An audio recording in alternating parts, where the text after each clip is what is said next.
Hello hi నమస్తే అండి. Welcome back to my channel be like Banu. ఈరోజు ఈ వీడియోలో ఎంతో టేస్టీగా ఉండే వంకాయ మామిడికాయ కర్రీ ఎలా చేసుకోవాలో చూపించబోతున్నాను. అస్సలు వంకాయ ఇష్టం లేని వాళ్ళకి కూడా ఇలా చేసి పెట్టండి, లొట్టలేసుకుంటూ తినేస్తారు. టేస్ట్ అయితే చాలా చాలా బాగుంటుంది, మళ్ళీ మళ్ళీ తినాలనిపించేలా ఉంటుంది.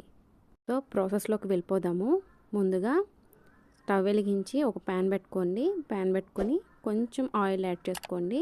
ఒక 3 టేబుల్ స్పూన్స్ వరకు ఆయిల్ అనేది పడుతుంది.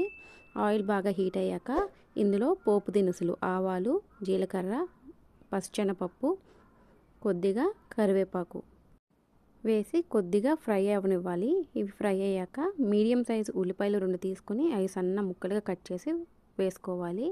ఇవి కూడా కొంచెం కలర్ చేంజ్ అయ్యే వరకు ఫ్రై చేసుకోవాలి.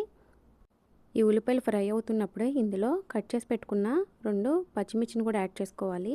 ఈ ఉల్లిపాయలు కొంచెం ఫ్రై అయ్యాక ఇందులో ముందుగా తరిగి పెట్టుకున్న వంకాయ ముక్కల్ని యాడ్ చేసుకోవాలి. ఇప్పుడు వీటన్నిటిని బాగా కలుపుకోవాలి.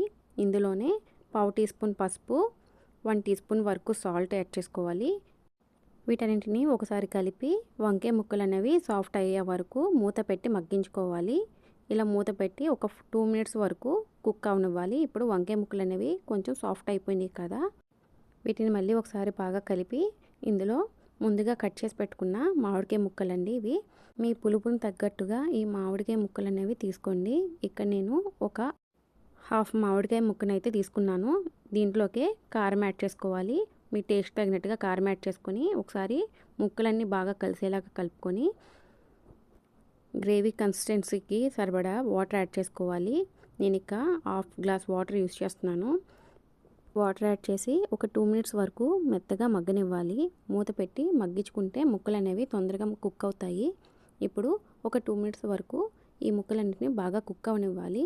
2 మినిట్స్ తర్వాత ఇలాగా మనకి ఆయిల్ అనేది పైకి తేలుతూ ఉంటుంది. ఇలాగా ఆయిల్ అనేది సపరేట్ అయిపోతే మనకి కర్రీ అయితే రెడీ అయిపోయినట్టే.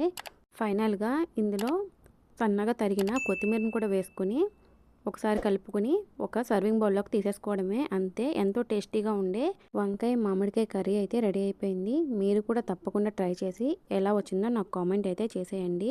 అంతకన్నా ముందు please like, share and subscribe to my channel. Thank you for watching.